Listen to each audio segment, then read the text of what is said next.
नमस्कार, मैं हूं अरविंद त्रिवेदी और आप देख रहे हैं SKI मीडिया। आपका स्वागत है।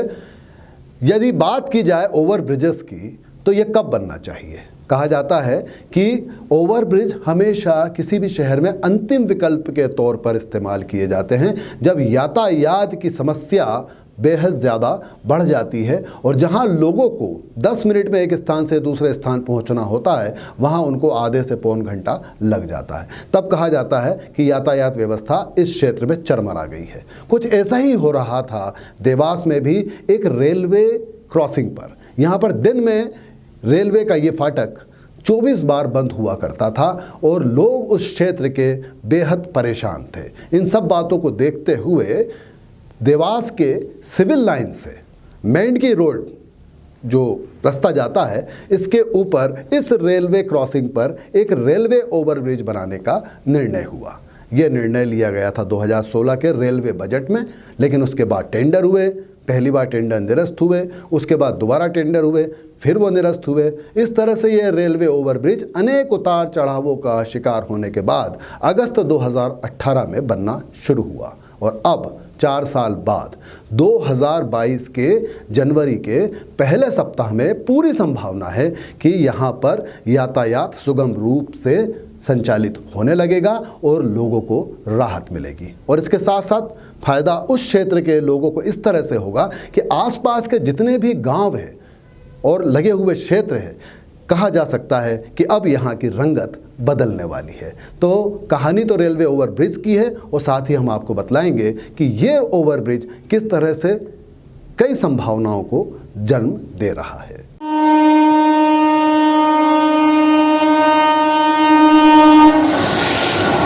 आप देख रहे हैं लगभग ये रेलवे ओवरब्रिज पूरी तरह से बनकर तैयार नजर आता है। ये रेलवे ओवरब्रिज देवास के सिविल लाइन क्षेत्र से रेलवे क्रॉसिंग के ऊपर से होता हुआ जा रहा है और ये रेलवे ओवरब्रिज समाप्त होता है मेंढकी रोड, राजा राम नगर और चाणक्यपुरी 2 कॉलोनी हैं। इन कॉलोनियों के बीच में जो रास्ता जा रहा है, यहाँ से ये रेलवे ओवरब्रिज 0 पॉइंट पर आता है, यानी समाप्त होता है।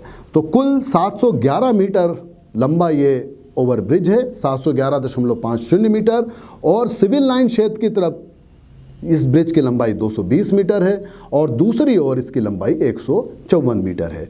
इस ब्रिज की चौड़ाई 12 मीटर है और इसमें आप देख रहे हैं दोनों ओर फुटपाथ भी बने हुए दिख रहे हैं। तो इसके बाद यदि आप कहें कि इसकी ऊंचाई कितनी है तो रेलवे लाइन से करीब 9.5 मीटर ऊंचा ये रेलवे ओवरब्रिज है। तो इस तरह से सर्विस रोड भी इस पे बनाए गए हैं और जैसा कि हमने आपको बतलाया कि 2016 में रेल बजट में इसकी मंजूरी मिली थी, लेकिन अब 2022 जनवरी में आवागमन शुरू होने की पूरी संभावना बतलाई जा रही है। क्योंकि ये देखिए यहाँ पर आप देख रहे हैं कि ये अंतिम चरण का कार्य, क्योंकि चारों तरफ जो हमने आपको नज़ारे दिखाए उसमें हर जगह आपको लग रहा है कि रेलवे ओवरब्रिज पूरी तरह से बन चुका है, लेकिन ये छोटा सा हिस्सा है। यहाँ पर पोल और बिजली लाइन के कारण दिक्कतें आ रही थी। मैं आपको बता दूं कि इस वक्त मैं यहाँ खड़ा हुआ हूँ, जो ये है मेंढकी रोड की तरफ जाने वाला ओवरब्रिज जो सिविल लाइन से आता है, और बताया जा रहा है कि ये जो पीछे स्लैब डली हुई है इसके पास एक हाई टेंशन लाइन जो आपको दिखाई दे रही है, ये हाई टेंशन लाइन ये आखिरी काम बचा हुआ है। और ये आखिरी काम, यदि ये हाई टेंशन लाइन यहाँ से विस्थापित होती है तो ये पुल का काम जो अंतिम चरण में है वो भी पूरा हो जाएगा। और इसके लिए बताया जा रहा है कि 1.5 महीने लगेंगे। आवश्यक कार्रवाइयाँ जो हैं वो पूरी कर ली गई हैं और यदि सब कुछ ठीक रहा तो 1.5 महीने में ये पूर्ण हो जाएगा। पोल हटाने का काम PWD की इलेक्ट्रिकल मैकेनिकल यूनिट विंग ने किया और तालमेल बनाया गया बिजली कंपनी से। मीडिया से बात करते हुए SDO सेतु निगम रविंद्र कटारिया ने यह बतलाया है कि पोल हटते ही काम शुरू कर दिया जाएगा और जनवरी की शुरुआत में काम पूरा हो जाएगा।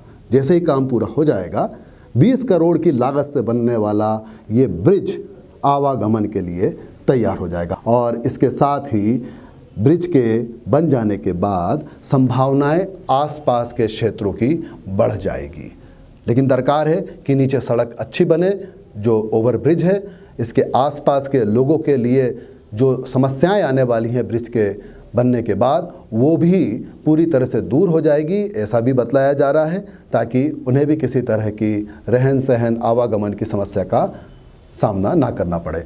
तो कुल मिलाकर एक क्षेत्र एक रेलवे ओवरब्रिज बन जाने के बाद किस तरह से आगे बढ़ सकता है, ये सारी संभावनाओं को लेकर ये रेलवे ओवरब्रिज अब पूर्णता के कगार पर आकर संभावनाएं जता रहा है और जगा रहा है।